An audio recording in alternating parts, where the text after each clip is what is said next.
All right, and we're live now on Facebook and on YouTube. We are going to give folks just a couple minutes to get logged in. Not everybody is, at exactly 7 o'clock ready to go. So we will just wait for a couple minutes.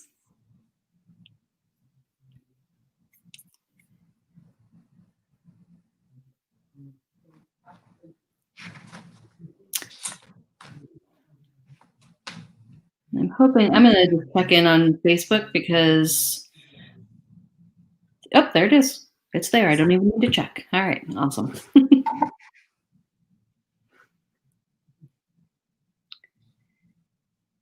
All right, thanks for joining us this evening. We're just going to give folks just another minute and then we will get started. Thanks for joining us tonight with Sara Fitzgerald.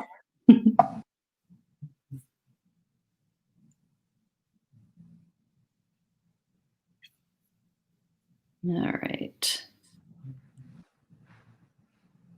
And for anyone who has not gotten the book we're going to be discussing this evening, I will pop it into comments if you would like to order a copy. Sarah's going to come back over to the store and do another signing. So if you'd like a personalized signed copy, you'll be able to order that from the store. All right, we are going to get started. Just a quick note about how this works tonight. If you do want to ask a question this evening, you just need to put that into the comments field, either on Facebook or YouTube, wherever you are. And after Sarah's presentation, I'll come back on and I'll ask Sarah some of your questions. So I'm going to do a quick introduction here, although I have a feeling some of the people joining this evening may know more about Sara than I do for sure. But Sara Fitzgerald is a retired journalist and an award-winning author of both nonfiction and fiction. As the book she will discuss tonight shows, she's been drawn to the stories of little-known women since majoring in history and journalism at the University of Michigan. In 1972, she became the first woman to hold the title of editor-in-chief of the Michigan Daily. She spent the bulk of her career as an editor and reporter, including 15 years here at the Washington Post. And she's been writing books since retiring, including The Poet's Girl, which I think a few of you here tonight have read since we were lucky to work with Sara on the launch of that book as well.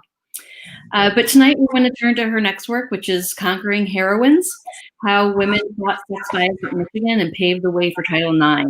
Which I also understand is part memoir, since Sara was there covering all of this as it happened as a journalism student. So with that, I'm going to turn things over to you. We're going to share your screen, and then I will pop out and let you discuss the book with us. Great. Let's see if we can make this technology work. Here we go. Great. All right, here we go. I'm going to pop out. And thanks again, everyone, for joining us. Remember, you can post any questions you have that we'll get to right after this presentation. Thank you. Thank you, Amber, and thank you all for joining me tonight. First of all, I want to thank the staff of One More Page Books. They are so supportive of authors like myself and have also worked very hard to continue to support authors and readers during this difficult time. More than a year ago, friends began talking about doing this event as part of a series of women's history activities here in Falls Church, designed to celebrate the 100th anniversary of women's suffrage. Unfortunately, many of those plans fell by the wayside with the pandemic, but I appreciate their support in spreading the word about my talk tonight. And of course, thanks to Zoom, you can attract an even wider audience. My talk today was promoted today in a University of Michigan publication. So if you're in Ann Arbor or anywhere else around the country, thank you for joining us. Back in February, as Amber mentioned, when authors could still do in-person book signings, I spoke at One More Page Books after I had published a novel entitled The Poet's Girl, about Emily Hale, who was T.S. Eliot's longtime love. With my latest book, I'm turning to the world of nonfiction. When an author comes out with a new book, she is inevitably asked, "What made you write it?" In the case of Conquering Heroines, I felt the story marked an important turning point in American history. It was a story that unfolded on college campuses in the early 1970s, but most notably at the college I attended, the University of Michigan. I had lived through this history, and I'd also participated in it. About a half century later, I thought it was important to tell the story before it was lost to history. I also came to realize how this episode had shaped me, my values, and my aspirations as a young woman. About 9 years ago, I published a biography of a Republican political leader and feminist named Ellie Peterson. While I was working on this book, I often attended a monthly brown bag lunch that was organized by women staff members at the Library of Congress. They were doing this to support women who were writing about women's history. At one of those gatherings, someone mentioned that later that day, an historian named Catherine Kish Sklar was speaking at the Woodrow Wilson Center about her new book based on the letters of the reformer Florence Kelley. Kitty Sklar had been my senior history thesis advisor at Michigan, and while we had remained in touch, I had not seen her for nearly 40 years. So I went to the book signing. It was wonderful to see her again and to meet her second husband, Tom Dublin. I began regaling him with stories about what had happened at Michigan when Kitty and I had been there. I didn't know it at the time, but Kitty and Tom were editors of a scholarly website called Women and Social Movements in the United States, 1600 to 2000. The goal of the website was to teach students how to work with primary documents to examine historical questions about women's history. Tom told Kitty about our conversation, and the next thing I knew, they were commissioning a documents project from me about the episode, which was known around Michigan as the HEW complaint. I attended the University of Michigan from 1969 to 1973. This is a photo of me when I was editor of the student newspaper, the Michigan Daily, my senior year. It was wonderful to delve back into those times. Enough years had passed that all of the files of the university's administrators and deans and department chairmen were now available for public inspection in the university's archives at the Bentley Historical Library. Enough years had passed that some of the key women had passed on their own papers to the library. I also discovered that several women faculty members had contributed oral histories about what they had experienced during that time. I wanted to find a way to bring those histories out of the library's file cabinets. I finished that project in 2013. I knew that 2020 would mark not only the 50th anniversary of the filing of the complaint, but also the 150th anniversary of the admission of women to Michigan.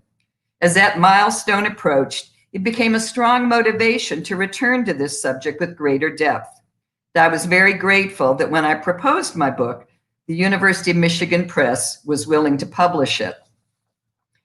Some of the women I interviewed were surprised that the university's in-house press was willing to publish my book because it paints a different image of my alma mater than the one it has cultivated over the past half century.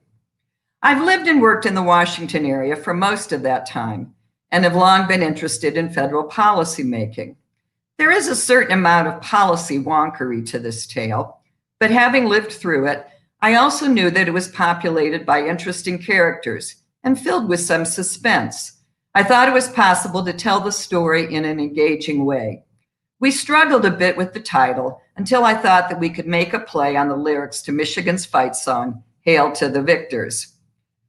The story begins at the University of Maryland, where a woman named Bernice Sandler had just earned a doctorate in psychology in 1969.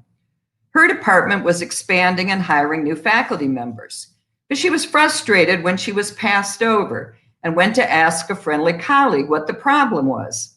He replied, "Let's face it, you come on too strong for a woman." Sandler recalled that she was stung by that final phrase.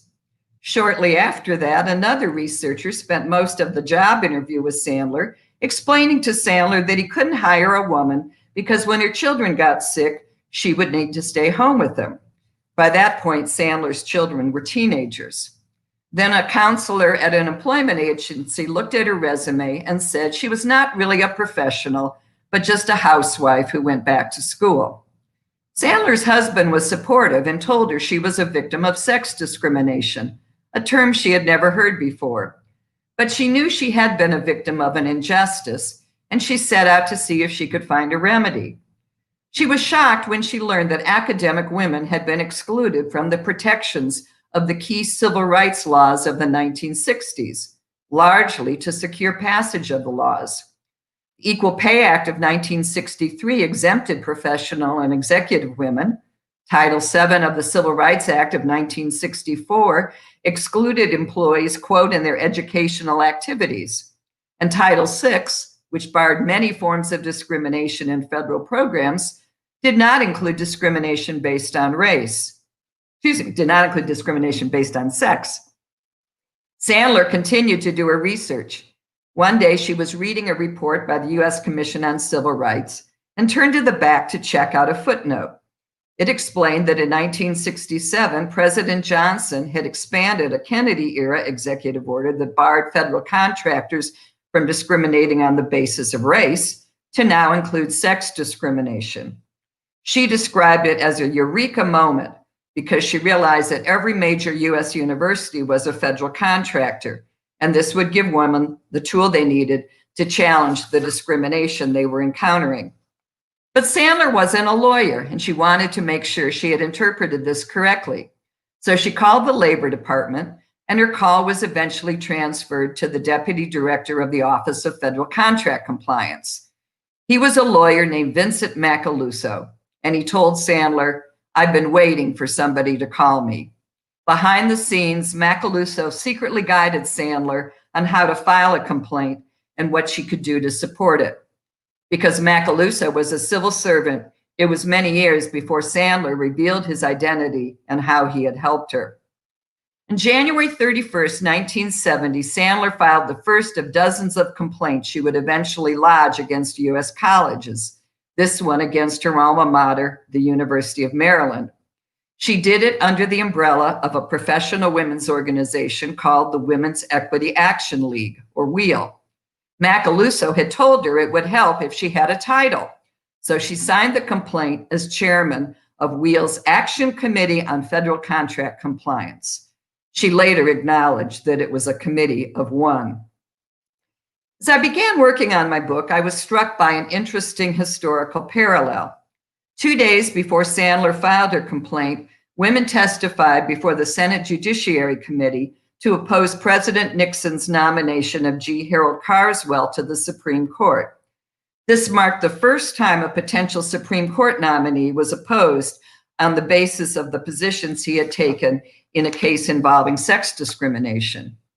Like a handful of later nominations to the court, the Carswell nomination galvanized women at the grassroots level. Around the country, women began organizing local chapters of a group called Focus on Equal Employment for Women to lobby their senators to reject the nomination. In Ann Arbor, Michigan, the group was organized by a woman named Jean King. King had earned bachelor's and master's degrees in history at Michigan and had worked in a variety of clerical jobs around the university. In her 40s and with 3 children at home, she was one of only 10 women to earn law degrees in the Michigan Law School's class of 1968. Over the previous decade, King had become active in the Democratic Party, and now she gathered a small group of her friends to work to defeat the Carswell nomination. A few months later, the Senate did indeed vote to reject it in the face of widespread opposition. Meanwhile, Sandler was doing what she could to publicize her strategy and support women who wanted to file complaints against other universities. By May, complaints had been filed against 43 universities. King met Sandler in New York at the organizational meeting of a nationwide group called the Professional Women's Caucus. She returned to Ann Arbor and contacted the other members of Focus to see whether they would let her file a complaint in the name of their group. Then she dug in to do the work. King had several advantages that women on other campuses did not. She had observed discrimination at Michigan for many years, but she was no longer an employee or student, so the university could not retaliate against her. Women faculty members who challenged their colleges during this era were frequently denied tenure or otherwise encouraged to leave. Because of her activism in the Democratic Party, King was also savvy about politics and media coverage, and she worked hard to get support from members of Congress and sympathetic journalists. I ought to pause and recall the climate on the Michigan campus at the time. Michigan was founded in 1817, but it did not admit its first woman student, Madeline Stockwell, shown here, until 1870. It took another 25 years before the engineering school admitted its first woman. Michigan's early culture was much more like an all-male Ivy League school, and its fight song reflects it sort of viewed itself as a Harvard of the West, as the West was then defined. Most of the other Big Ten colleges were founded as land-grant colleges after the Civil War and had admitted women from the earliest days. How did this male culture manifest itself on campus? Well, up until 1954, women were not permitted to enter the main student activities building, the Michigan Union, through the front door. Women were not allowed into the billiards room of the Union until 1968. When I arrived on campus in 1969, women faculty members could still not join the Science Research Club, which had been around since 1902. The cheerleaders were all men. Here are some alumni from those days. Women could not play in the Michigan Marching Band. Dogs had just been permitted on the floor of Michigan Stadium, but women were still barred. That barrier was broken by one of my classmates, Sarah Krulwich, a Michigan Daily photographer who went on to a distinguished career on the New York Times and was recently awarded a special Tony Award for her career's work of capturing photographs of Broadway shows. When I began reviewing the papers of University President Robin Fleming, I found a very thoughtful letter that was written in the summer of 1970 by a historian from Bryn Mawr who had just spent a sabbatical year teaching at Michigan. She wrote Fleming, quote, "At Michigan, I have a claustrophobic sense of living in a man's world, despite the fact that the Department of History has been generous but not patronizing. I have missed the companionship of women who share my professional commitments and the problems they bring, and I've become defensive about the professional potential of women who should not need my defense any more than men do. This, of course, is a personal reaction, and I can't deny the fact that I have often enjoyed getting on my soapbox. But until there are more of us, women may not be entirely comfortable on this faculty," end quote. She went on to describe her interactions with female graduate students and concluded that, quote, "At Michigan, the students have far too few models to suggest to them the wide range of intellectual and professional choices they can make." She added, "They have only the vaguest ideas about the purpose of women's education in general and their own educations in particular. Despite the career orientation of women's lib, many women will not take up careers even though they are educated in a professionally oriented institution. It seems to me that this is a problem which the university has ignored." 15 years later, this professor, Mary Maples Dunn, would be named president of Smith College. The years 1969 to 70 were arguably the most tumultuous time in the history of the University of Michigan and many other U.S. colleges. One of my colleagues on the Daily was sports editor John Papanek, who went on to become managing editor of Sports Illustrated and the founding editor of ESPN magazine. A few years ago, John wrote an essay that captured the mood on campus when the two of us arrived as freshmen in the fall of 1969. He wrote, "Thanks to so much of what our upperclassmates had done and gone through during the crucial run-up years of 66 to 68, September 1969 seemed, to us at least, to be the launch date for every kind of freedom imaginable. Social, sexual, cultural, musical, academic, pharmaceutical, and nobody could tell us what we could not do, least of all the stuffy university administrators in the brand new brick fortress built to house and protect them from us, or the bureaucrats who thought they ran things from Lansing, and for that matter, Washington, D.C. From September through November 69, the university raged and seethed in an endless series of battles running from cold to very, very hot between students and administrators, students and landlords, students and other students, students and police, administrators and faculty, townies, and the university community. A side note, that administration building, that brand new brick fortress that John referred to, is in the process of being torn down after only 50 years because it was built with so few windows, it turned out to be a claustrophobic place to work.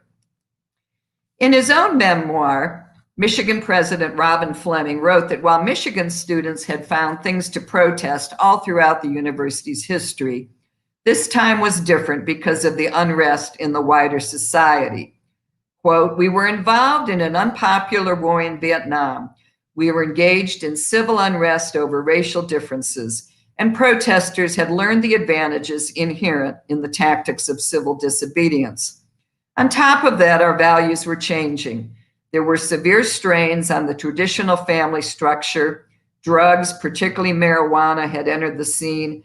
Premarital sex was no longer the taboo it had once been, and respect and civility were lacking." In March of 1970, Black activists under the umbrella of the Black Action Movement organized a strike that ended when the university committed to a goal of increasing the percentage of Blacks in the Michigan student body from 3.5% to 10%, their share of the population of Michigan.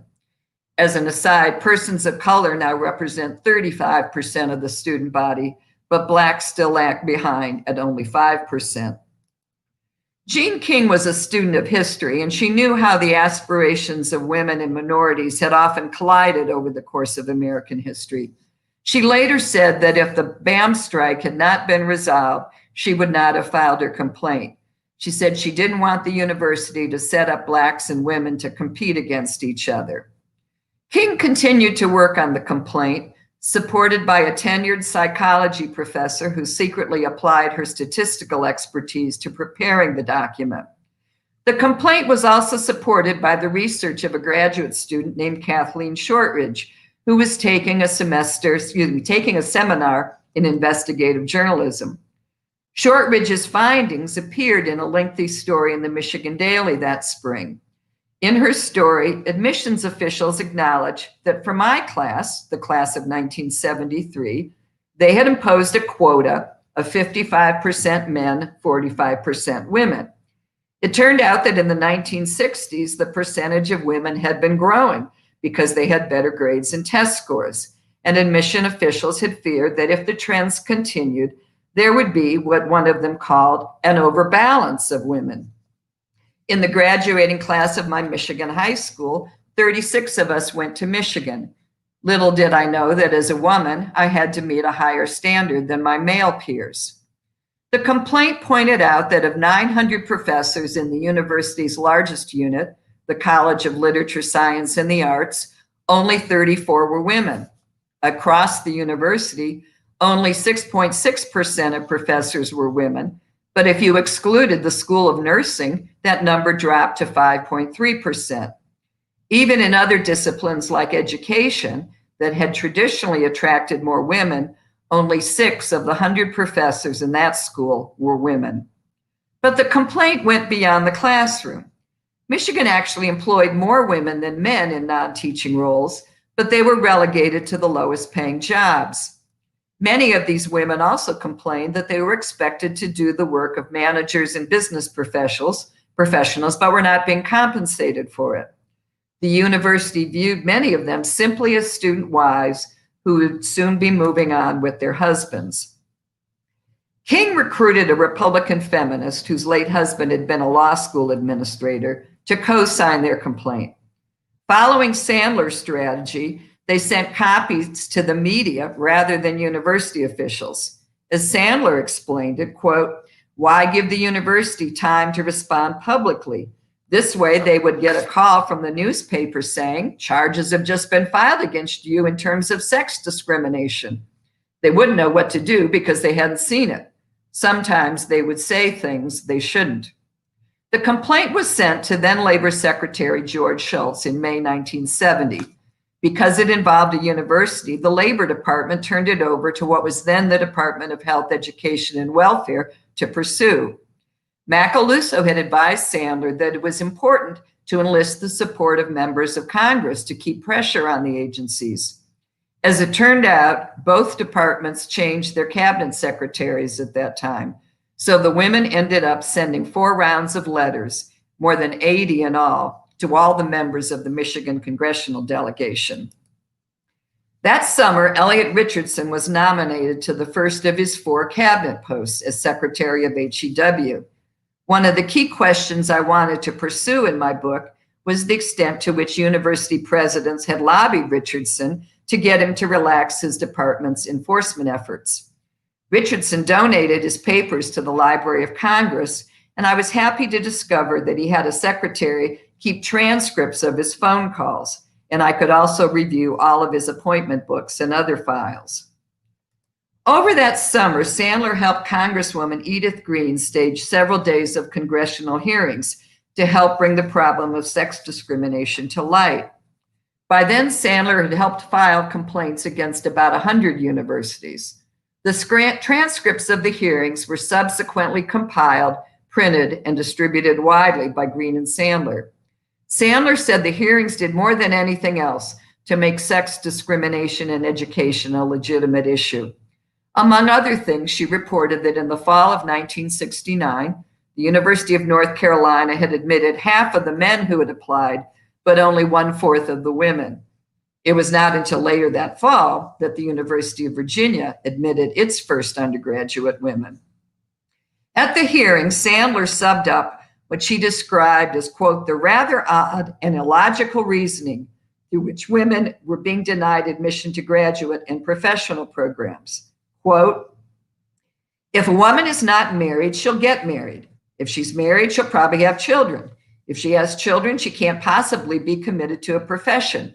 If she has older children, she is too old to begin training. Now, it is true that she may very well marry. Many of her fellow male students will do likewise. She may very well have children. Men also become parents, but we do not, as a society, punish them by limiting their professional development and professional opportunities.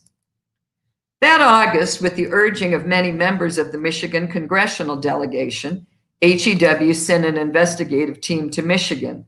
Here, the chief investigator, Clifford Minton, second from left, is shown in a happy photograph shot by the university's public relations department. King alerted a woman reporter at the Detroit Free Press who interviewed Minton as he was leaving his hotel room. Based on his quotations, King complained to HEW officials and members of Congress that Minton did not really understand the nature of campus sex discrimination because he had spent most of his career addressing racial discrimination in other settings. HEW agreed to send another team to investigate. One of the investigators was a young lawyer named Esther Lardent. She went on to teach at the Georgetown University Law School and founded the Pro Bono Institute.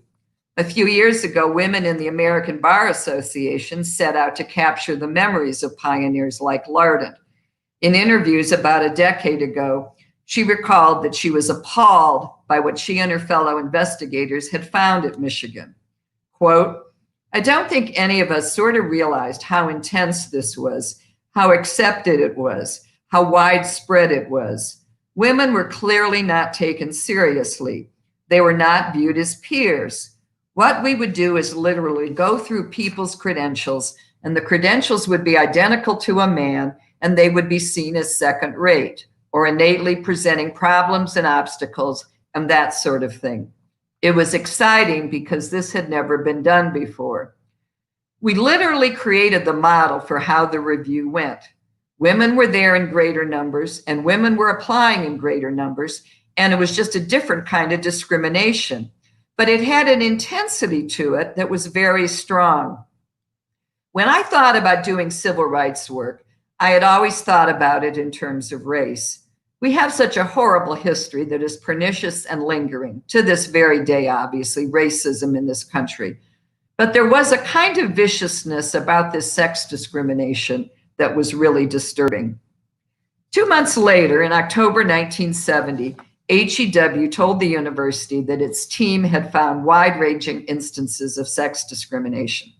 Among other things, it found that the admission of women to doctoral programs lagged behind the numbers who had earned master's degree, and the number of women being hired as faculty lagged behind the number who had earned doctorates. It also found many instances in which the university's anti-nepotism rules had served to discriminate against women whose husbands were also faculty members. HEW told President Fleming that if the university did not respond appropriately within 30 days and amend its existing affirmative action plan to include women, then HEW would begin withholding federal contracts. A month later, HEW made good on that threat. King and her supporters were thrilled when the federal agency got tough, but they were disappointed that the first contract to be withheld was one that was supposed to provide family planning consulting services to the government of Nepal. More so than many universities, the University of Michigan did acknowledge that HEW had found instances of sex discrimination, but it refused to release those findings, which angered many women on campus at the time. Further, as secretaries began leaking their bosses' mail, it became known that the university presidents were working together to lobby top HEW officials to relax their demands. As the end of 1970 approached, more federal contracts were jeopardized. Although it was not disclosed at the time, it appears that U of M officials feared the catastrophic effect that withholding more contracts could have on the college's finances. They ultimately accepted most of HEW's demands, but continued to argue that HEW had no jurisdiction over graduate school admissions because graduate students should not be considered employees. Robin Fleming was then a well-known college president because of the way he had successfully mediated campus student protests. There is some evidence that Michigan wanted to beat the test case with HEW because officials were concerned that another college might make concessions that it was unprepared to do. One thing that Fleming did do was to create a commission on women. That annoyed activists like Jean King because Fleming made the appointments, and it was viewed as mere window dressing to placate HEW. But over time, the commission became an instrument for identifying problems on campus and addressing them. Its first chairman was Barbara Newell, shown in the foreground here. Newell was a close aide to Fleming, who went on to become president of Wellesley and later chancellor of the Florida State University system. I was thrilled to be able to spend 2 hours interviewing Newell last summer when she passed through Northern Virginia as she was about to celebrate her 90th birthday. I don't want to give away the whole book, but suffice it to say that it is filled with both inspiring stories and some very sad ones. There were several women faculty members who filed individual complaints, but were rebuffed by mostly all-male faculty committees that controlled their departments. Several of these women left Michigan in frustration, and some of them became academic superstars elsewhere. Many of their marriages broke up. Change, when it came, did not happen overnight. Title IX was passed in 1972. Edith Green encouraged feminists not to lobby for the legislation so no one would notice what it was going to do. It took a while for people to realize what impact that law would have, and HEW did not get around to issuing the regulations to implement it until 1978. It was another 15 years before Michigan appointed a woman vice president. Eventually, there was a time when it had a woman president, Mary Sue Coleman, and a majority of the Board of Regents were women. By 2008, women earned a majority of doctoral degrees in the United States, and in 2017, American women surpassed men in the numbers attending law and medical schools, including those at Michigan. But salaries still lag, and sadly, sexual harassment remains a problem. While I was writing and proofreading my book, the Michigan campus itself was rocked by new sexual harassment revelations involving two prominent male faculty members, first a longtime music professor and then the university's provost. As I explored this story, I realized how grateful I was to have come through the University of Michigan during that time.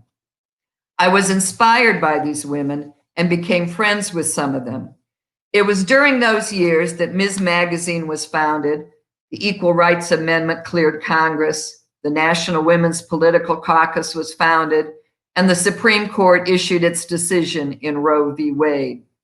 When I graduated in 1973, I was filled with the conviction that I could be whatever I wanted to be. Well, 50 years later, we're still waiting to see whether the United States is ready for a female vice president, much less a female president. We're still waiting for the Equal Rights Amendment to be ratified, and some of us worry that Roe v. Wade could still be overturned. I closed my book with a quote from a report by the Commission for Women at Michigan, a body that was created to help address the concerns that were raised by the HEW complaint. It was written 5 years after the complaint was filed, and it acknowledged that there had been some encouraging signs. However, it said there were still those who feel that best qualified means a bright young man. There are those who do not realize and refuse to recognize the fact when it is explained to them that the way it has always been done may be demeaning to women. There are those who still make sexist remarks in classrooms and either do not understand why women students are upset or refuse to acknowledge that they have made a mistake. There are those who do not believe a woman can be serious about career goals. There are those who call a secretary my girl and demand that coffee be served. There are those who still see a woman applicant and think of clerical or administrative assistant work, but who see a man applicant and think of supervisory and managerial work. There are those on search committees who feel that affirmative action is practiced as long as they interview one woman. There are those who still believe most women work for the extra money in a family and do not realize that there are many single, widowed, or divorced women working who must provide not only for themselves, but also have the entire responsibility of children and home. There are still those who find sexism a cause for hilarity, who cannot face the problem of sexism except with a funny remark. Sadly, I think you'll agree that as we try to promote diversity in our institutions and workplaces, we still face some of these same challenges today. Thank you. Thank you, Sarah. I'm going to remove this. Here we go. It really is amazing how far we've come, but how far we still have to go. I was just thinking, I have a friend who's been a peer reviewer for a couple of university presses, for both proposals and for finished books. And he was just telling us the other day that of the 3 that she's reviewed that were written by men, and these are nonfiction books. So, but of the 3 that were written by men, they don't include a single woman in their books. So as an expert or a practitioner or something, it's all examples of other men. So I'm glad she's the peer reviewer on those. So again, anybody, if you have questions, please do submit them in the comments on Facebook or YouTube. I do have a couple questions that I'm going to kick off, but we really would love to get some questions from you all as well. So Sarah, the amount of research that you had to do and dig into historical documents and things seems pretty extensive there. And it was thinking about when Bernice Sandler was doing some of her research and she found that footnote and had that eureka moment. Did you have any of those while you were researching this book? Yes, well, it's always nice when you're digging in files day after day and you suddenly come across a document. One that I came across was later, a few years after the complaint was filed, and they were starting to resolve grievances that individual women had filed. And there was a woman who was one of these academic superstars who was in the astronomy department. And she kept getting rejected for tenure, and she had filed a complaint both over that as well as her salary. And it had been heard. They did get the grievance procedure changed so that the committees were more reflective. That the grievant could pick somebody, the department could pick somebody, and then the chairman was picked by a list that Fleming had created. And in this case, they sent the issue back to the department again, where the same decision was made. And so when the second part of her grievance came up, the law professor who had been on the first committee wrote Fleming and said, I just can't participate in this again. I realize that departments they do have the right of tenure and all this, but it was so clear to me that an injustice was done to this woman. And I'm not going to be sort of go through this again to rubber stamp this sort of thing. And it was a very thoughtful letter. And professor's no longer, he's now deceased, or I would have tried to interview him. But the other thing was when I went to the Richardson files, as I said, I got real excited because they had a folder that was labeled as Richardson's notes on his phone calls. And I thought, oh, this is real exciting. And I opened the file and discovered that Elliot Richardson's handwriting was illegible to anybody but Elliot Richardson. But then, as I said, when I got these transcripts of by secretaries, which I understand is something that was done to a certain extent back in the day, it was kind of like my Nixon tapes to read the conversations he had with university presidents. And it wasn't so much, I never found a case of President Fleming directly lobbying him, or somebody like Wilbur Cohen, who had actually been a high-ranking administrator, head of the Social Security Administration, and then returned to Michigan as a dean. But I wasn't, intrigued by the amount of movement there was between universities and a department like HEW at the time. It was like a revolving door. And so these men were all talking to each other on either side of the fence. It was really very much of an old boys network. And one of the things that struck me too is that a department like HEW, which was dealing at the time, or always has, with issues that are a great deal of interest to women, namely health, education, and welfare. They only had one woman at the assistant secretary level or above. And so HEW actually realized that it had some work to do as well to get more women in the room.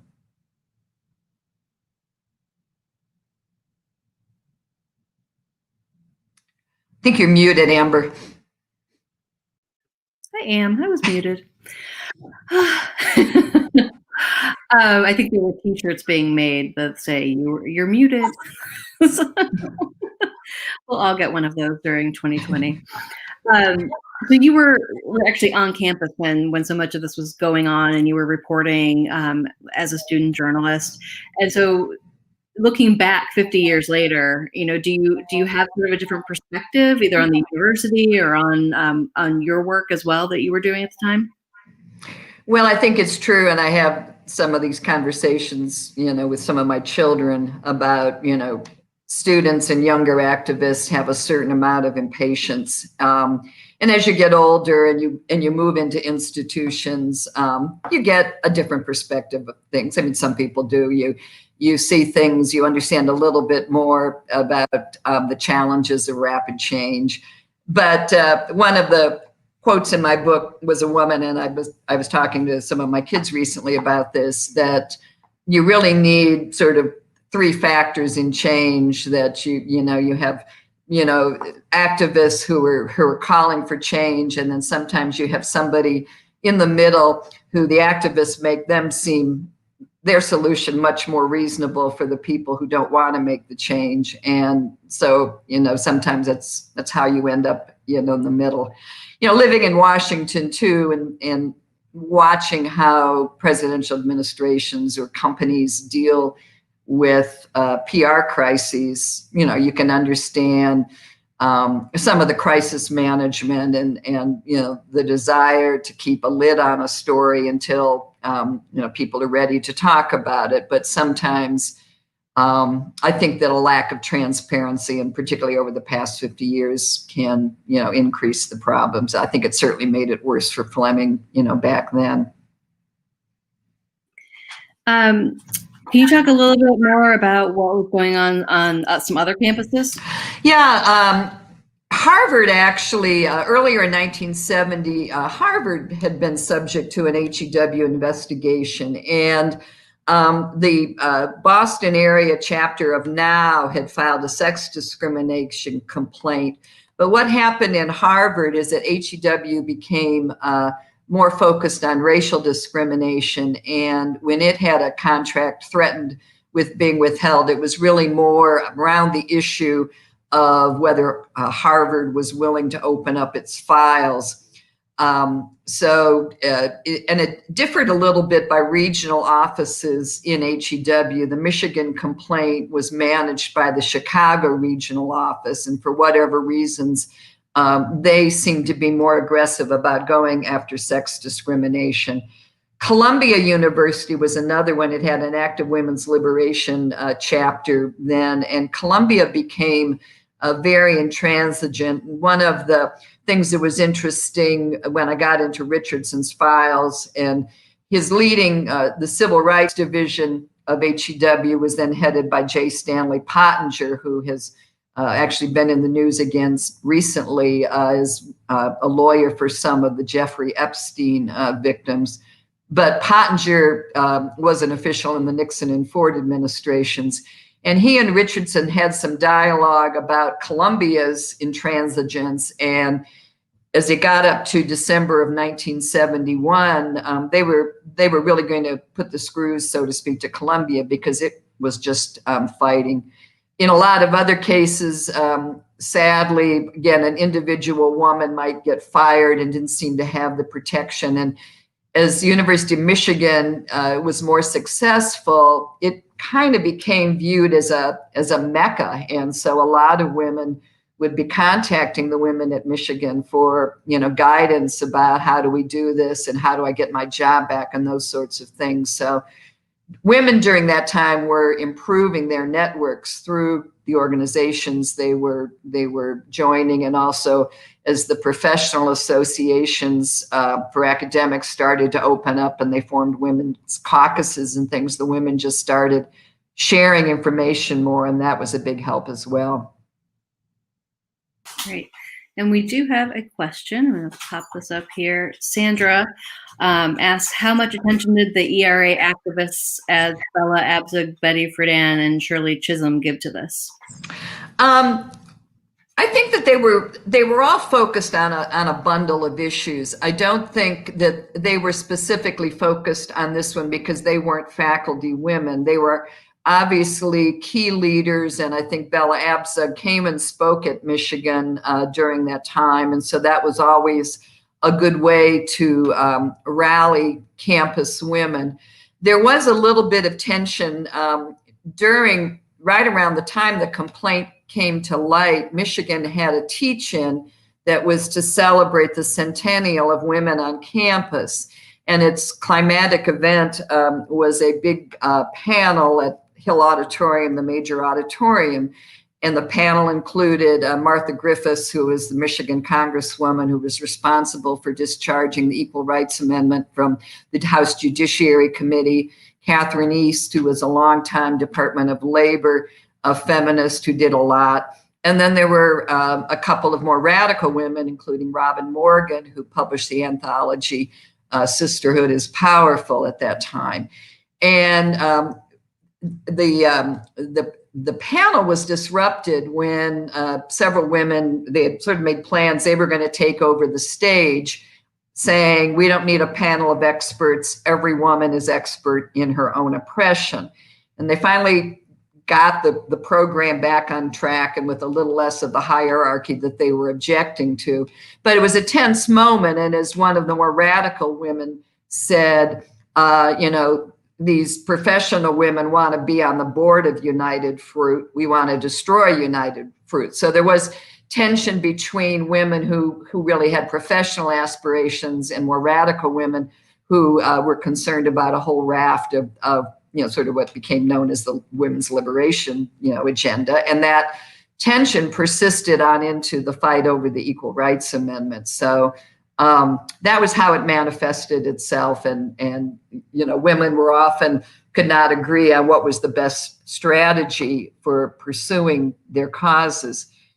Interestingly, when we came to work on picking the cover of this book, we realized this was really a bureaucratic battle fought in meetings and behind closed doors, and we didn't have some of the traditional campus protest pictures that we would have had with some of the other things that were going on. These were not the women would be demonstrating about those sorts of things. They were not demonstrating about this particular issue very much. Interesting. Well, I will do a little plug with the cover. Okay, I wasn't sure if it was showing up backwards or not. So again, if you have not already gotten your copy, you can get it from One More Page. I did put the link in the comments so that you can get a signed, personalized copy. So I would encourage folks to do that. If anyone else has any questions, now is the time to type, because otherwise we will wrap up for the evening. Again, Sarah, I want to thank you so much. We love working with you. Well, I love working with you, and thanks to all my friends who came out and fit one more Zoom into their day. Oh, I got another one here. Jan, let's see. So I think it's very unfortunate that many folks equate the passage of Title IX with women in sports and fail to appreciate to the breadth and depth of its import for all women everywhere. Yeah. I think that's true. It had wide-ranging implications, and again, and one of the concerns, of course, when they were trying to first deal with sex discrimination, is the single-sex schools were very concerned that this was going to change their traditions, but most of those schools did actually open up at the time, both male and female, and the world started to change. Right. All right. With that, we'll hope for some more change and keep working for more change. Thanks again. Happy we could talk with you about the new book, and we look forward to whatever you're working on next. Well, thanks, Amber, and I'm pleased to be able to support a woman-owned bookstore. Thank you. Thank you. We appreciate that. Things are weird at the store because we are still not open to customers, but we're doing our best to do all the sales online, and then we get in the car and deliver books, but we also have some more extended hours now for curbside pickup as well, and we ship everywhere, so get those orders in.